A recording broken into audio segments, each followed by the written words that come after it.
Good morning everyone. आज का हमारा दूसरा अनसीन पैसेज है जो चैप्टर नंबर 14 का है। वो आज हम देखेंगे।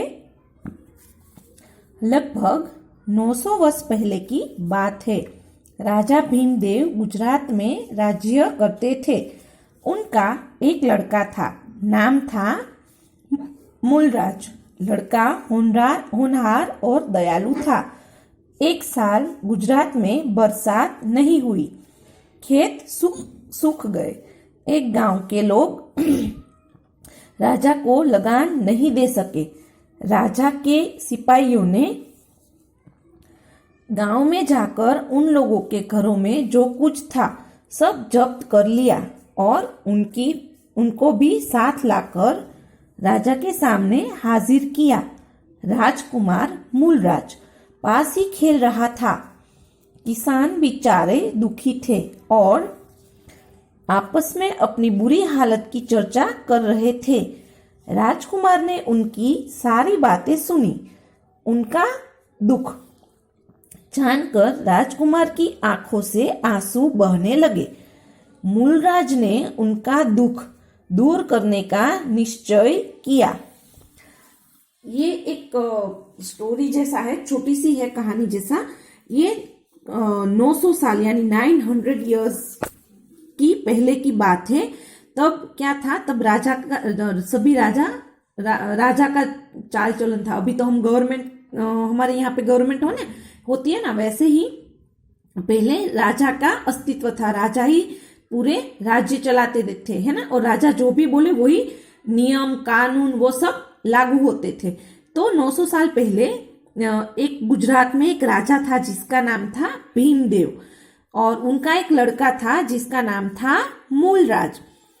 मूलराज था वो बहुत ही होनहार और दयालु था, मतलब बहुत ही काबिल था। उसको सब चीजें आती थी। छोटा था मगर बहुत होनहार था और उसके अंदर दया भी बहुत थी। एक साल क्या हुआ, गुजरात में बारिश नहीं हुई और सब जगह सूखा पड़ गया, अकाल पड़ गया, है ना। खेत सारे सूख गए। बट पहले के जमाने में क्या था, राजा को लगान देना पड़ता था, राजा को टैक्स चुकाना पड़ता था। जैसे अभी हम गवर्नमेंट टैक्स चुकाते हैं ना, आपको शायद पता नहीं होगा बट आपके पापा को मम्मी को पता होगा कि गवर्नमेंट टैक्स कैसे चुकाते हैं ना। तो राजा को भी अपनी इनकम में से यानी अपने अनाज या दूध या जो भी हो उसमें से कुछ हिस्सा राजा को देना होता है, जिसको हम लगान बोल सकते हैं। बट जिस साल गुजरात में सूखा पड़ा उस साल कुछ गांव के लोग राजा को लगान नहीं दे पाए, टैक्स नहीं दे पाए। तो राजा के सिपाहियों ने क्या किया, उनके घर जाकर घरों में जितनी भी सारी चीजें थी वो सब ले ली। और तो और बाकी के मतलब वो लोग भी थे जो जिसके खेतों में सूखा पड़ा था, है ना, उसको भी राजा के सामने पेश कर दिया, हाजिर कर दिया। बट राजकुमार मूलराज पास ही में खेल रहा था। जब ये सारे सिपाही थे वो सभी लोगों को राजा के सामने लाए, तब मूलराज वहां पे खेल रहा था। उसको मूलराज ने देखा था कि सिपाही है वो किसानों को ले आए हैं। किसान बेचारे दुखी थे वो, क्योंकि एक तो अकाल पड़ा था, ऊपर से राजा के सिपाही उसको उठाकर राज दरबार में ले आए थे।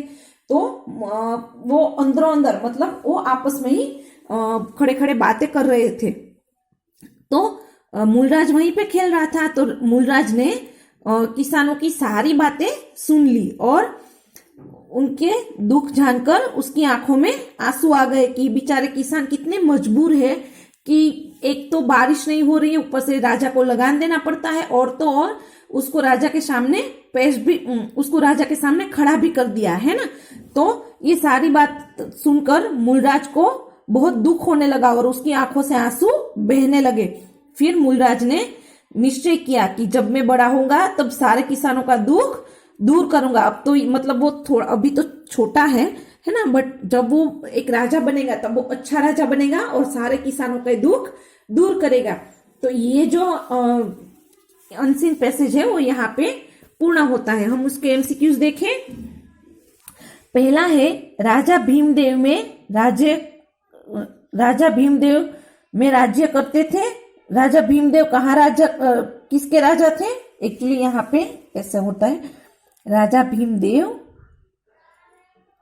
कहाँ राज्य करते थे। ये थोड़ा सा एक मिस्टेक है, प्लीज आप करेक्ट कर लीजिएगा। राजा भीमदेव कहाँ राज्य करते थे? तो महाराष्ट्र, गुजरात या राजस्थान। तो राजा भीमदेव गुजरात के राजा थे। राजा भीमदेव के लड़के का नाम क्या था? मूलराज, सिद्धराज या जयराज। तो मूलराज। बरसात न होने के कारण गांव के लोग राजा को क्या नहीं दे सके? लगान, पैसे या अनाज। तो लगान।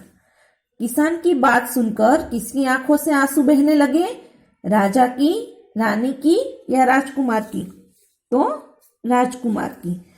एक क्वेश्चन है, फिफ्थ वन। मूलराज कैसा लड़का था? एक वाक्य में उत्तर लिखे। मूलराज होनहार और दयालु लड़का था। तो यहाँ पे हमारा दूसरा अनसीन पैसेज है वो पूर्ण होता है।